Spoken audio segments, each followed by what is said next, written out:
Hi, this is Pranav Guha Thakurta from Edu TV. Today, we have one of the very famous and very young principal of Delhi Public Schools, and she's from Delhi Public School South, Bangalore. She is Madam Anitha Brijesh, and she has taken up the school very nicely. Ma'am, welcome. Thank you so much, Mr. Pranav. Ma'am, we would like to have your advice on how curiosity can be inculcated amongst students. Over to you, ma'am. All right. A very good morning to everyone, and thank you so much, Edu TV and Mr. Pranav, for giving me this opportunity to share something that I know. I basically believe that, first, if you have to inculcate curiosity, the teacher has to be a curious individual herself. You see, if you understand what is it that curiosity does, because it allows you to probe, anything into the subject that you're teaching or the subject that the child is learning, it's about probing deeply. So, how do you inculcate? We could start with just basic questioning. You see, questioning is an art. All right. So asking the right questions, wherein you get children to understand that they must explore further. That is what you could start with. So questioning is definitely very, very important. Asking the right kind of questions, which would Right. allow the child to research. So that is one. Another thing is about assignments. If you give them research-based assignments, which are interesting, sometimes you could give something like a web quest. So what happens is, in a worksheet, you have questions and you have links given to children. So they have to go to those links, they have to skim across the information, and they have to put things down.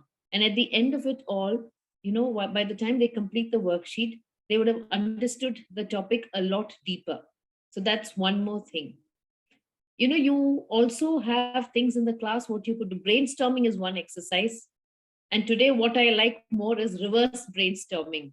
So, what happens in reverse brainstorming is that you're focusing more on what is wrong, all right, and not what is right. So, in that way, you're eliminating what is actually wrong. So, these are small things that you could do, even bringing in gamification.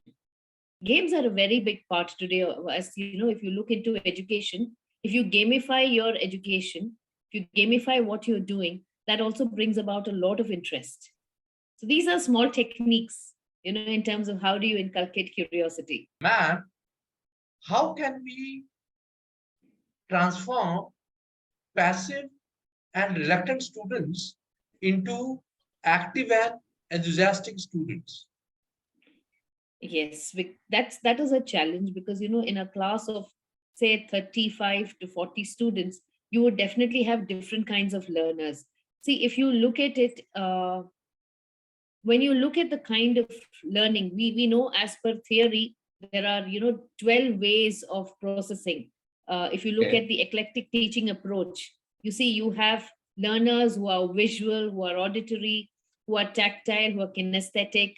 You have there is learning which is sequential. Sometimes there is learning which is simultaneous. There are children who understand verbal, they absorb what is verbal stimuli. There are others who work on interpersonal levels and interactive sessions. So you have different kinds of learners. So what you should do in terms of making them active learners is that you have to use a differentiated approach, wherein you are giving them, these, wherein you're including a lot of activities which apply to these kind of learners, to the learners that I just talked about.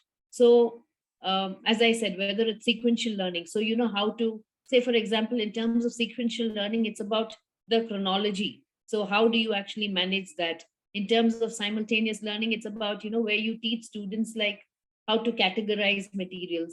There is reflective learning. So, in terms of what you've taken, and you give them an exercise wherein they reflect upon what it is. Say, for example, it could just be a character sketch. So, you're allowing the child to think that you are that character, and what is it that you would do.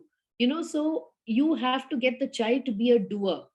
and not a child to be a listener. So it's very, very important in terms of passive learning, that how do you convert passive learning into active learning? It could be through writing activities, for example, all right, wherein you're giving the child the opportunity to think very deeply and process information. So there is this thing called minute papers, all right. So in a minute, they have to actually write down what is it that they have taken from a particular lesson. All right. So say, for example, as simple as what was the most important thing you learned today, and what is still very doubtful for you, or is there anything, sir, that has that remains unanswered, things like that. Then, as I said, brainstorming is one.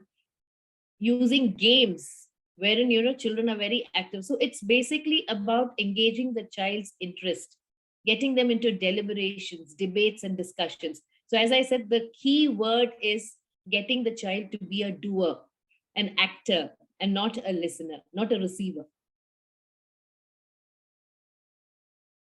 So I could Thank not you hear very you. much. Thank you very much, ma'am, for your time and your suggestions and advice for students, teachers, even principals, even owners of schools. Thank you so much, ma'am.